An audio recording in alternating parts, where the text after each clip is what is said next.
നമസ്കാരം സുഹൃത്തുക്കളെ, tips and ട്രിക്സിലേക്ക് ഏവർക്കും സ്വാഗതം. PSC ഡിഗ്രി ലെവൽ പ്രിലിംസിന്റെ സിലബസ് ബേസ്ഡ് ക്ലാസ് ആണ്. ഞാനിന്ന് എടുക്കാൻ പോകുന്നത് സയൻസ് ആൻഡ് ടെക്നോളജി ആണ്. അപ്പോൾ പലർക്കും ഡൗട്ടാണ് സയൻസ് ആൻഡ് ടെക്നോളജി എവിടെ നിന്ന് പഠിക്കണം, എന്തൊക്കെ പഠിക്കണം എന്നൊക്കെ ഉള്ളത്. അപ്പോൾ സയൻസ് ആൻഡ് ടെക്നോളജിയുടെ സിലബസ് വൈസ് ആയിട്ടുള്ള ആദ്യത്തെ ക്ലാസ് ആണ് സയൻസ് ആൻഡ് ടെക്നോളജി. ഇതിന് മുന്നേ ഞാൻ ഒരു 2 ക്ലാസ് ചെയ്തിട്ടുണ്ടായിരുന്നു. അതായത് അത് ഞാൻ ചെയ്തത് മുൻവർഷ ചോദ്യങ്ങളെ വെച്ചിട്ടായിരുന്നു. അപ്പോൾ അത് കാണാത്തവരുണ്ടെങ്കിൽ പ്ലേലിസ്റ്റ് പോയി ചെക്ക് ചെയ്യുക, അവിടെയുണ്ട്. ഇന്ന് നമ്മൾ സിലബസിലെ ഫസ്റ്റ് ടോപ്പിക്കായ nature and scope of science and technology, relevance of science and technology, national policy of on science and technology and innovations എന്ന ടോപ്പിക്കാണ് എടുക്കാൻ പോകുന്നത്. അപ്പോൾ ഇമ്പോർട്ടൻ്റ് ആയിട്ടുള്ള ടോപ്പിക്കാണ്, നമുക്ക് പഠിക്കാം. എല്ലാവർക്കും വീഡിയോയിലേക്ക് സ്വാഗതം. അപ്പോൾ ആദ്യം നമ്മൾ പഠിക്കേണ്ടത് എന്താണ് സയൻസ്, എന്താണ് ടെക്നോളജി. ഞാൻ നോട്ട് മലയാളത്തിലും ഇംഗ്ലീഷിലും പ്രിപ്പയർ ചെയ്തിട്ടുണ്ട്. നിങ്ങൾ പേടിക്കണം, നിങ്ങൾ മനസ്സിലാവുന്ന രീതിയിൽ തന്നെയാണ് നോട്ട് പ്രിപ്പയർ ചെയ്തിരിക്കുന്നത്. അപ്പോൾ എന്താണ് സയൻസ്? സയൻസ് എന്ന് പറയുന്നത് fundamentally is the systematic study of the structure and behavior of the natural and physical world through observations and experiments. എന്ന് വെച്ചാൽ എന്താണ്? അതായത് പ്രകൃതിദത്തവും അല്ലെങ്കിൽ ആർട്ടിഫിഷ്യലും ആയിട്ടുള്ള വേൾഡിന്റെ ഒരു സ്ട്രക്ചർ അല്ലെങ്കിൽ ബിഹേവിയർ പഠിക്കാനുള്ള ഒരു ശാഖയാണ്. ഇത് എങ്ങനെയാ നമ്മൾ പഠിക്കുന്നത്? നമ്മൾ നേച്ചറിനെ പറ്റിയും അല്ലെങ്കിൽ ആർട്ടിഫിഷ്യൽ ആയിട്ടുള്ള കാര്യങ്ങളെയൊക്കെ പറ്റി എങ്ങനെയാ പഠിക്കുന്നത്? ബൈ ഒബ്സർവേഷൻസ് ആൻഡ് എക്സ്പെരിമെന്റ്സ്, അതായത് നിരീക്ഷണങ്ങളിലൂടെയും പരീക്ഷണങ്ങളിലൂടെയുമാണ് നമ്മൾ ഓരോന്ന് കണ്ടെത്തുന്നത്. അതാണ് എന്തെന്ന് പറയുന്നത്? സയൻസ്. സയൻസ് എന്ന് പറയുന്ന വാക്ക് വന്നത് സയൻഷ്യ എന്ന് പറയുന്ന വേർഡിൽ നിന്നാണ്. അറിവ് എന്നാണ് ആ വാക്കിന്റെ അർത്ഥം. എന്താണ് ടെക്നോളജി? ടെക്നോളജി എന്ന വേർഡ് വന്നത് ഗ്രീക്ക് വേർഡായ ടെക്നോളജിയയിൽ നിന്നാണ്. ടെക്നോളജി എന്ന വേർഡ് വന്നത്. ഇതെന്ന് പറയുന്നത് which is used to create and develop products and acquire knowledge. അപ്പോൾ ടെക്നോളജി എന്ന് പറയുമ്പം സാങ്കേതിക വിദ്യയാണ്. അതായത് പ്രോഡക്ട്സ് ഡെവലപ്പ് ചെയ്യാനും അതുപോലെ നോളജ് അക്വയർ ചെയ്യാനും വേണ്ടിയിട്ടുള്ള സ്കില്ല് അല്ലെങ്കിൽ എബിലിറ്റി ആണ് എന്ത്? ടെക്നോളജി എന്ന് പറയുന്നത്. ഓക്കെ, അപ്പോൾ scientist use their knowledge to develop technology and then use technology to develop science. മനസ്സിലായോ അതിന്റെ ഒരു ഇന്റർ കണക്ഷൻ? അതായത് സയന്റിസ്റ്റ് അവരുടെ അറിവ് ഉപയോഗിച്ച് ടെക്നോളജി ഡെവലപ്പ് ചെയ്യുന്നു. എന്തൊക്കെ തരം ടെക്നോളജീസ് ആണ് അല്ലേ? ഓരോ ദിവസവും പുതിയ പുതിയ ടെക്നോളജീസ് ഡെവലപ്പ് ചെയ്തുകൊണ്ടിരിക്കുകയാണ്. അപ്പം സയന്റിസ്റ്റ് അവരുടെ നോളജ് ഉപയോഗിച്ച് ടെക്നോളജി ഡെവലപ്പ് ചെയ്യുന്നു. ഈ ടെക്നോളജി ഉപയോഗിച്ച് സയൻസിനെ ഡെവലപ്പ് ചെയ്യുന്നു. അപ്പം ഇത് തമ്മിലുള്ള ഇന്റർ കണക്ഷൻ മനസ്സിലായല്ലോ. അപ്പോൾ in today's world the role of science and technology is indispensable. We need science and technology in every sphere of our life, like to treat diseases such as cancer or even to book a cab or train or flight ticket. അപ്പം നമ്മുടെ നിത്യജീവിതത്തിൽ science എത്രത്തോളം important ആണ്. നമ്മുടെ cancer ട്രീറ്റ്മെന്റിൽ തുടങ്ങി നമുക്കൊരു cab book ചെയ്യണമെങ്കിൽ, ഒരു ട്രെയിൻ ബുക്ക് ചെയ്യണമെങ്കിൽ, ഒരു ഫ്ലൈറ്റ് ബുക്ക് ചെയ്യണമെങ്കിൽ കൂടി അവിടെ എന്ത് വേണം? സയൻസ് ആൻഡ് ടെക്നോളജി വേണം. അപ്പോൾ സയൻസ് ആൻഡ് ടെക്നോളജിയുടെ ഡെവലപ്മെന്റ് നമ്മുടെ കൺട്രിയിൽ സയൻസ് ആൻഡ് ടെക്നോളജി ഏതൊക്കെ ഫീൽഡിലാണ് ഡെവലപ്പ് ചെയ്തിരിക്കുന്നത്? Development of nuclear technology, defence technology, development of satellites, biotechnology, meteorological science, കാലാവസ്ഥാ ശാസ്ത്രം, space technology, nano technology, wireless communication. അപ്പം ഇതൊക്കെ എന്ന് പറയുന്നത് സയൻസ് ആൻഡ് ടെക്നോളജിയുടെ ഡെവലപ്മെന്റ്, വേരിയസ് ഫീൽഡ്സിലുള്ള ഡെവലപ്മെന്റ് ആണ് കാണിക്കുന്നത്. ഇനി nature of science and technology. Nature of science and technology എന്ന് പറയുമ്പോഴത്തേക്കും രണ്ട് ടൈപ്പ് നോളജ് ഉണ്ട്. നമ്മുടെ കൺട്രിയുടെ ഓവറോൾ ഡെവലപ്മെന്റിന് വേണ്ടിയിട്ട് 2 ടൈപ്പ് നോളജ് അത്യാവശ്യമാണ്. എന്തൊക്കെയാണത്? ഒന്ന് ടെക്നിക്കൽ നോളജ്. ടെക്നിക്കൽ നോളജ് എന്ന് പറഞ്ഞു കഴിഞ്ഞാൽ ഒരു അറിവാണ്, അതായത് എങ്ങനെ അത് നടപ്പിലാക്കാം എന്നുള്ള അറിവാണ് ടെക്നിക്കൽ നോളജ് എന്ന് പറയുന്നത്. It includes ranges of basic skills such as advancement in agriculture, development of chemical industries, medical technology, software engineering etcetera. ഇതൊന്നും നിങ്ങൾ മനസ്സിലാകുന്നില്ല. ടെക്നിക്കൽ നോളജ് എന്ന് പറഞ്ഞു കഴിഞ്ഞാൽ നോ ഹൗ, എങ്ങനെ അത് പ്രാവർത്തികമാക്കാം. രണ്ടാമത്തത് understanding of the attributes or elements, അതായത് it means knowledge and understanding of the intelligence of workers. അപ്പം നമ്മൾ എങ്ങനെ അത് നടപ്പിലാക്കാം എന്നത് ടെക്നിക്കൽ നോളജ് ആണ്. ഇനി ഇത് എങ്ങനെ പ്രാവർത്തികമാക്കാം, ആരിലൂടെ പ്രാവർത്തികമാക്കാം, അല്ലെങ്കിൽ വർക്കേഴ്സിന്റെ ഇന്റലിജൻസ് എങ്ങനെ യൂസ് ചെയ്യാം, ക്വാളിറ്റി ഓഫ് പ്രോഡക്ട്സ് എങ്ങനെ വേണ്ട വിധത്തിൽ കൊണ്ടുപോകാം, value of A firm, effectiveness of market, ഇത് രണ്ടും ശ്രദ്ധിച്ചാൽ മാത്രമേ ഒരു കൺട്രിയുടെ ഓവറോൾ ഡെവലപ്മെന്റ് സാധ്യമാവുകയുള്ളൂ. അതുകൊണ്ടാണ് ചില കൺട്രീസ് ഡെവലപ്പിങ്ങും ചില കൺട്രീസ് അണ്ടർ ഡെവലപ്ഡും ചില കൺട്രീസ് ഡെവലപ്ഡും ആയത്. മനസ്സിലായല്ലോ. അടുത്തത് role of science and technology in India. ഇന്ത്യയിലെ സയൻസ് ആൻഡ് ടെക്നോളജി S&Tയുടെ റോള് എന്താണ്? അപ്പോൾ സയൻസ് ആൻഡ് ടെക്നോളജി ഇപ്പോൾ മാത്രമല്ല പണ്ട് മുതൽക്കേ സയൻസ് ആൻഡ് ടെക്നോളജിക്ക് ഇന്ത്യയിൽ റോളുണ്ട്. 21st സെഞ്ചുറി എടുക്കുകയാണെങ്കിൽ the 21st century in India is apparently marked as the beginning towards an advancement in the terms of science and technology. 21st century 21ാം നൂറ്റാണ്ടാണ് സയൻസ് ആൻഡ് ടെക്നോളജിയുടെ ഒരു ലാൻഡ്മാർക്ക് അല്ലെങ്കിൽ ഒരു മൈൽ സ്റ്റോൺ എന്ന് പറയുന്നത്. അവിടെ തൊട്ടാണ് പുതിയ പുതിയ ഗവേഷണങ്ങൾ വരാൻ തുടങ്ങിയത്. At present, India holds a strong position in terms of advanced technology. India also serves as a knowledge warehouse with the existence of its many institutions. അപ്പോൾ മറ്റ് ഡെവലപ്ഡ് കൺട്രീസിനെ പോലെ ഡെവലപ്പിംഗ് കൺട്രിയായ ഇന്ത്യയും വളരെയധികം അഡ്വാൻസ്ഡ് ആയിട്ടുണ്ട് സയൻസ് ആൻഡ് ടെക്നോളജിയുടെ കേസിൽ. ഏതൊക്കെ ഏരിയാസിലാണ് ഇന്ത്യക്ക് നല്ല രീതിയിലുള്ള ഡെവലപ്മെന്റ് വന്നത് എന്ന് ചോദിച്ചാൽ higher education, scientific research and development, technological development, advancement of agriculture system, development of space science and technology, development of medical science and technology, development of infrastructure, information and communication, പിന്നെ various fields like software, chemical, mechanical, civil, electrical, electronic etcetera. Okay, ഇവിടെയൊക്കെ നമ്മുടെ ഇന്ത്യക്ക് ഒരുപാട് development വന്നിട്ടുണ്ട്. ഇത്രയാണ് ഒരു എന്തെന്ന് പറയുന്നത് നേച്ചർ ആൻഡ് സ്കോപ്പ് എന്ന് പറയുന്നത്. അപ്പൊ ഈ സയൻസ് ആൻഡ് ടെക്നോളജി ഡെവലപ്മെന്റിന്റെ ഫലമായിട്ട് ഇന്ത്യയിൽ ഉയർന്നു വന്ന വേരിയസ് ഓർഗനൈസേഷൻസ് ഏതൊക്കെയാണ്? ഒന്ന് CSIR, അതായത് council of scientific and industrial research, full form പഠിക്കുക. Council of scientific and industrial research. DST, department of science and technology. AIIMA, all India institute of medical science, AIIMS ആണ്. AIIMS, AIIMS, all India institute of medical science. ARIES, അതായത് Aryabhatta research institute of observational science. Central drug research institute, centre for the study of developing society. അപ്പോൾ ഇതൊക്കെ എന്ന് പറയുന്നത് science and ടെക്നോളജിക്ക് വേണ്ടിയിട്ടുള്ള various organisations ആണ്, ഇന്ത്യയിലുള്ള various organisations ആണ്. ഇനി ഡെവലപ്മെന്റ് ഓഫ് സയൻസ് ആൻഡ് ടെക്നോളജിയിൽ മെയിൻ ആയിട്ട് ഒരു ഇൻസ്റ്റിറ്റ്യൂഷൻ പറഞ്ഞു, CSIR, അതായത് council of scientific and industrial research എന്ന് പറയുന്നത് എന്താണ്? അപ്പോൾ മാനവ വിഭവശേഷി വികസനത്തിനും CSIR ഒരു റോള് വഹിക്കുന്നുണ്ട്. ഇനി നമുക്ക് പഠിക്കാനുള്ളത് മെയിൻ ആയിട്ടും science and technology policy in India. ഇതിൽ നിന്നാണ് ചോദ്യം വരാൻ പോകുന്നത്. അപ്പൊ science and technology policy in India. ഇന്ത്യയിൽ മെയിൻ ആയിട്ട് 5 പോളിസികളാണ് സയൻസ് ആൻഡ് ടെക്നോളജിയുടെ ഫീൽഡിൽ വന്നിരിക്കുന്നത്. അപ്പൊ അതിന്റെ ഹിസ്റ്ററി തൊട്ട് നമുക്ക് പഠിക്കാം. ഞാൻ മലയാളത്തിലുള്ള നോട്ടുണ്ട്, അത് നോക്കാം. അപ്പൊ ഇന്ത്യയിൽ മെയിൻ ആയിട്ട് 5 പ്രമുഖ പോളിസികളാണ് സയൻസ് ആൻഡ് ടെക്നോളജിയുടെ ഫീൽഡിൽ വന്നിരിക്കുന്നത്.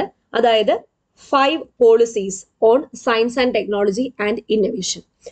റീസെന്റ് ആയിട്ട് വന്നത് 5th science and technology innovation പോളിസിയാണ്. 5th.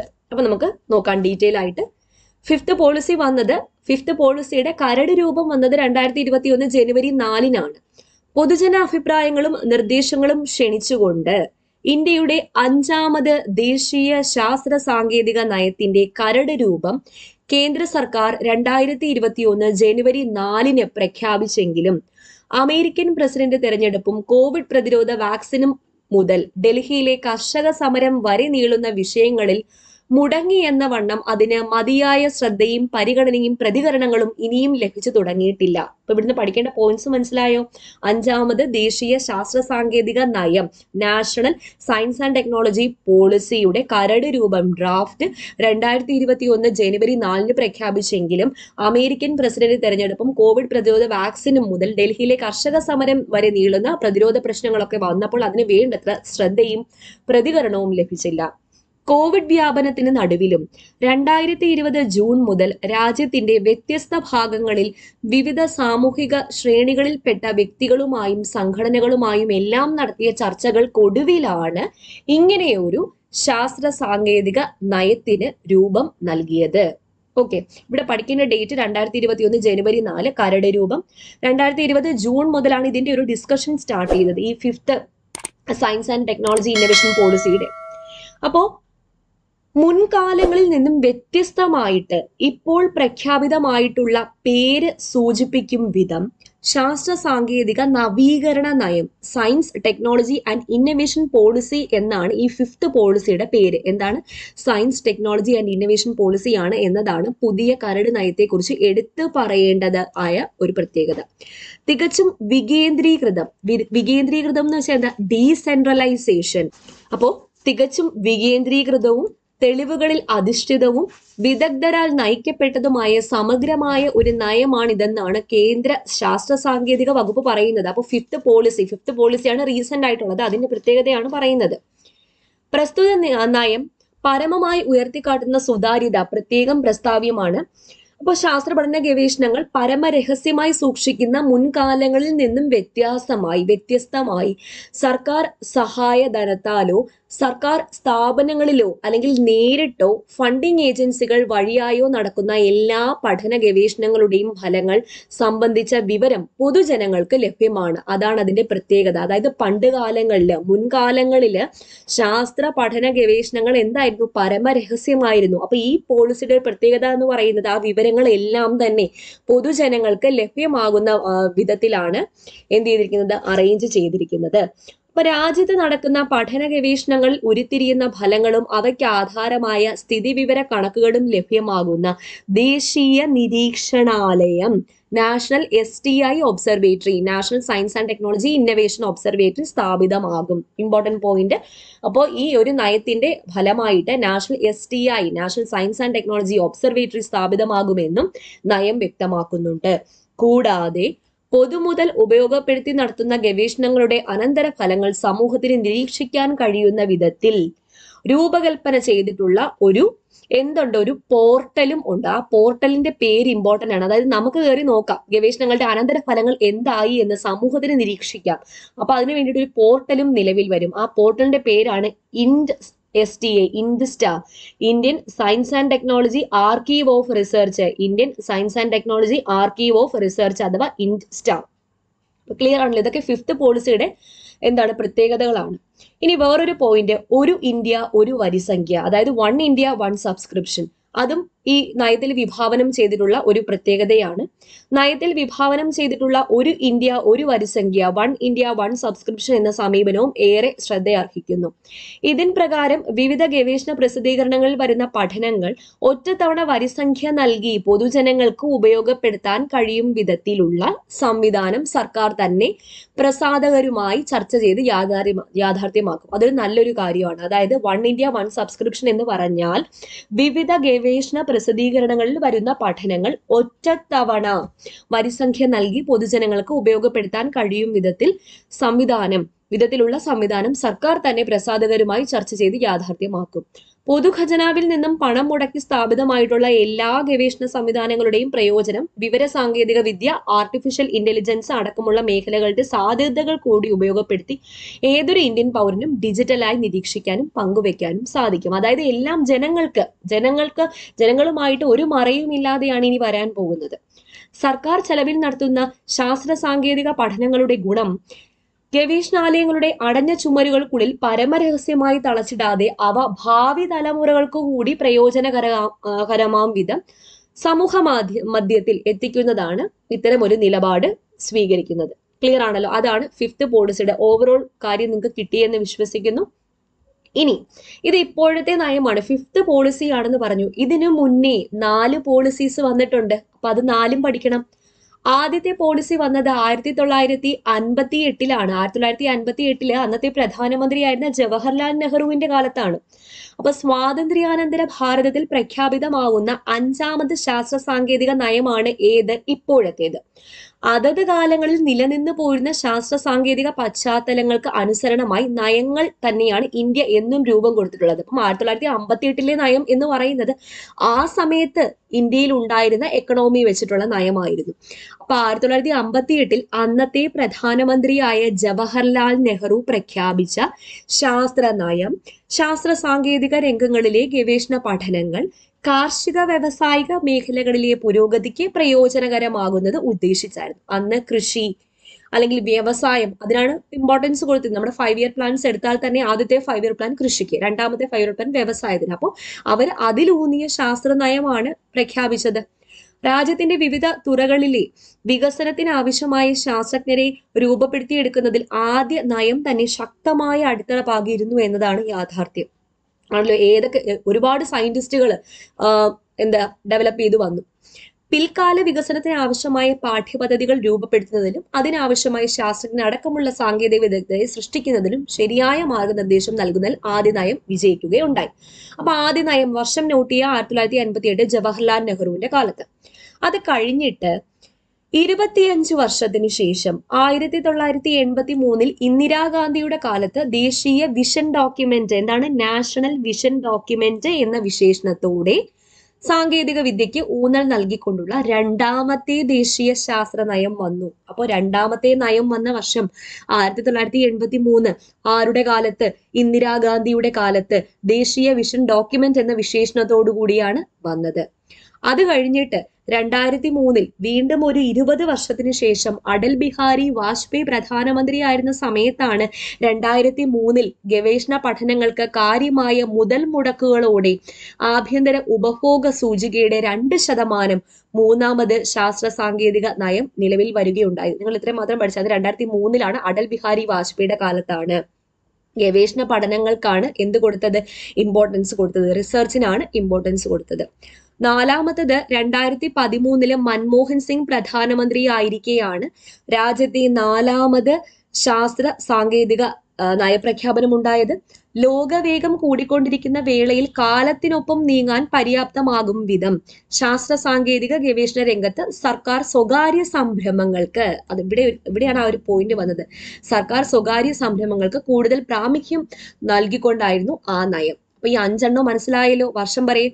1958 ആദ്യത്തെ നയം, 1983 രണ്ടാമത്തത്, 2003 മൂന്നാമത്തത്, 2013 നാലാമത്തത്. പ്രധാനമന്ത്രിമാരുടെ പേരൊന്ന് ആലോചിച്ച് നോക്ക്. 1958 ആരാണ്? നെഹ്റു ആണ്. 1983 ഇന്ദിരാഗാന്ധിയാണ്. 2003 അടൽ ബിഹാരി വാജ്പേയി ആണ്. 2013 മൻമോഹൻ സിംഗ് ആണ്. ഇപ്പൊ 2021 വന്നത് നരേന്ദ്രമോദിയാണ്. ഓക്കെ, അപ്പോ ഇത്രയാണ് നമ്മുടെ science and technology, nature and scope of science and technology, relevance of science and technology, national policy on science and technology and innovation എന്ന് പറയുന്നത്. ഞാനിവിടെ science and technology and innovation policy 2020 ഒരു ചാർട്ട് പോലെ, ഒരു pie chart പോലെ കാണിച്ചിട്ടുണ്ട്. അതായത് 4 tracks ആയിട്ട് ഡിവൈഡ് ചെയ്തിട്ടുണ്ട്. ഒന്നാമത്തെ ട്രാക്ക് എന്ന് പറയുമ്പോഴത്തേക്കും എല്ലാം പബ്ലിക്കുമായിട്ട് ഒരു തുറന്ന നയമാണല്ലോ. ഏതാണ്? 2020 പോളിസി എന്നാണ് പറയുന്നത്. 2021 അതിന്റെ കരട് രൂപം. ഓക്കെ, അപ്പോൾ എല്ലാം പബ്ലിക്കുമായിട്ട് അഭിപ്രായങ്ങൾ വരുന്ന രീതിയിലാണ്. അപ്പൊ 4 ട്രാക്കായിട്ട് ഡിവൈഡ് ചെയ്തിട്ടുണ്ട്. ഒന്നാമത്തെ ട്രാക്കിൽ എന്ന് പറയുമ്പോഴത്തേക്കും ഈ extended public and expert consultation. രണ്ടാമത്തെ ട്രാക്ക് എന്ന് പറയുമ്പോൾ തീമാറ്റിക് ഗ്രൂപ്പിന്റെ ഒരു ഗ്രൂപ്പ് ഫോം ചെയ്തിട്ട് ഒരു ഐഡിയ ആദ്യം അവതരിപ്പിക്കുന്നത് public and expert consultation. Public and expert, പൊതുജനങ്ങളെ അവിടെ ഇമ്പോർട്ടൻസ് കൊടുത്തിട്ടുണ്ട്. പിന്നെ എക്സ്പേർട്ടിന്റെയും കൺസൾട്ടേഷൻ. അത് കഴിഞ്ഞിട്ട് ഇത് ഡിസ്കസ് ചെയ്യാൻ വേണ്ടിയിട്ട് ഒരു ഗ്രൂപ്പിന് കൊടുക്കും, തീമാറ്റിക് ഗ്രൂപ്പ് കൺസൾട്ടേഷൻ. ഇവരത് ഡിസ്കസ് ചെയ്ത് ഓക്കെ ആണെന്നുണ്ടെങ്കിൽ അടുത്തത് മിനിസ്ട്രീസ് ആൻഡ് സ്റ്റേറ്റ് കൺസൾട്ടേഷൻ കൊടുക്കും. അത് കഴിഞ്ഞിട്ട് ഇത് നിലവിൽ നടപ്പിലാക്കാൻ വേണ്ടിയിട്ട് അപ്പെക്സ് ലെവൽ മൾട്ടി സ്റ്റേക്ക് ഹോൾഡർ കൺസൾട്ടേഷൻ കൊടുക്കും. ഇങ്ങനെ 4 ട്രാക്സ് ആയിട്ടൊക്കെയാണ് ഡിവൈഡ് ചെയ്തിട്ടുള്ളത്. ഓക്കെ, പിന്നെ ഈ 12th 5 ഇയർ പ്ലാനിന് 2012 മുതൽ 2017 വരെയുള്ള 12th 5 ഇയർ പ്ലാനും എന്തിന് ഇമ്പോർട്ടൻസ് കൊടുത്തിരുന്നു? സയൻസ് ആൻഡ് ടെക്നോളജിക്ക് ഇമ്പോർട്ടൻസ് കൊടുത്തിരുന്നു. Partnership growth of science and technology, large scale investment, creation and development of national facilities in the field of research and development R&D. Okay, ഇത്രയേ ഉള്ളൂ ഇതിന്റെ ഒരു കാര്യം എന്ന് പറയുന്നത്. എളുപ്പമാണ്, പഠിച്ചു കഴിഞ്ഞപ്പോൾ എളുപ്പമാണ്. എല്ലാവർക്കും മനസ്സിലായി എന്ന് വിശ്വസിക്കുന്നു. വീഡിയോ ഇഷ്ടപ്പെട്ടാൽ ഉറപ്പായിട്ട് ലൈക്ക് ചെയ്യുക. വീണ്ടും കാണാം. Thank you. നിങ്ങൾ PSC പരീക്ഷകളെ വളരെ സീരിയസ് ആയിട്ട് സമീപിക്കുന്ന ഉദ്യോഗാർത്ഥികളാണോ? എങ്കിൽ നിങ്ങൾക്ക് പഠനം ഈസി ആക്കാൻ പറ്റിയൊരു ആപ്പ് ഞാൻ പരിചയപ്പെടുത്തി തരാം. അൺഅക്കാഡമി. അൺഅക്കാഡമി ഇന്ത്യയിലെ നമ്പർ 1 ഓൺലൈൻ എഡ്യൂക്കേഷൻ പ്ലാറ്റ്ഫോം ആണ്. അൺഅക്കാഡമിയിൽ ഇനി വരാൻ പോകുന്ന ഡിഗ്രി ലെവൽ പ്രിലിംസിനും സെക്രട്ടേറിയറ്റ് അസിസ്റ്റന്റ് എക്സാമിനും വേണ്ടിയിട്ട് ഒരു 60 ദിവസത്തെ ബാച്ച് കോഴ്സ് സ്റ്റാർട്ട് ചെയ്യാൻ പോവുകയാണ്. മെയ് 5 സ്റ്റാർട്ട് ചെയ്യുന്നത്. 9 എഡ്യൂക്കേറ്റേഴ്സ് ആണ് ഇതിൽ ക്ലാസ് എടുക്കുന്നത്, 9 ഡിഫറെന്റ് സബ്ജക്ട്സ്. അപ്പോൾ ഈ കോഴ്സ് 10% ഡിസ്കൗണ്ടോടുകൂടി കിട്ടാൻ ഞങ്ങളുടെ കോഡായ ടിപ്സ് ആൻഡ് ട്രിക്സ് യൂസ് ചെയ്താൽ നിങ്ങൾക്ക് 10% ഡിസ്കൗണ്ട് കിട്ടുന്നതാണ്. കൂടാതെ നിങ്ങൾക്ക് ഫ്രീ ആയിട്ടും ഒരുപാട് കണ്ടന്റ്സ് നിങ്ങൾക്ക് ഫ്രീ ആയിട്ട് ആക്സസ് ചെയ്യാൻ പറ്റുന്നത്. ഒരുപാട് കണ്ടന്റ്സ് എന്ന് പറയുമ്പോൾ free live classes, PDF notes, uses, അങ്ങനെ ഫ്രീ ആയിട്ട് നിങ്ങളുടെ കണ്ടന്റ്സ് ആക്സസ് ചെയ്യാനും ടിപ്സ് ആൻഡ് ട്രിക്സ് യൂസ് ചെയ്യാവുന്നതാണ്. കൂടാതെ HSA ഇംഗ്ലീഷിന് വേണ്ടിയിട്ട് അൺഅക്കാഡമിയിൽ 27 ഏപ്രിലിന് സ്റ്റാർട്ട് ആയിട്ടുള്ള 2 എഡ്യൂക്കേറ്റേഴ്സ് എടുക്കുന്ന ഒരു ബാച്ച് കോഴ്സും സ്റ്റാർട്ട് ആയിട്ടുണ്ട്. ഈ കോഴ്സും ഒറ്റ പ്രാവശ്യം സബ്സ്ക്രിപ്ഷൻ എടുത്താൽ നിങ്ങൾക്ക് ഈ എല്ലാ കോഴ്സും കാണാൻ പറ്റുന്നതാണ്. 10% ഡിസ്കൗണ്ട് കിട്ടുന്നതാണ് ഞങ്ങളുടെ കോഡായ ടിപ്സ് ആൻഡ് ട്രിക്സ് യൂസ് ചെയ്താൽ. കൂടാതെ 10th ലെവൽ മെയിൻസ് എക്സാമിന് വേണ്ടിയിട്ട് ഏപ്രിൽ 28 സ്റ്റാർട്ട് ആയിട്ടുള്ള ഒരു കോഴ്സാണ് ജേതാവ്. 8 എഡ്യൂക്കേറ്റേഴ്സ് ആണ് ഇതിൽ ക്ലാസ് എടുക്കുന്നത്. ഈ കോഴ്സും നിങ്ങൾക്ക് 10% ഡിസ്കൗണ്ടോട് കിട്ടാൻ ഞങ്ങളുടെ കോഡായ ടിപ്സ് ആൻഡ് ട്രിക്സ് യൂസ് ചെയ്യുക. ഫ്രീ കണ്ടന്റ്സ് ആക്സസ് ചെയ്യാനും ഈ കോഡ് യൂസ് ചെയ്താൽ മതി.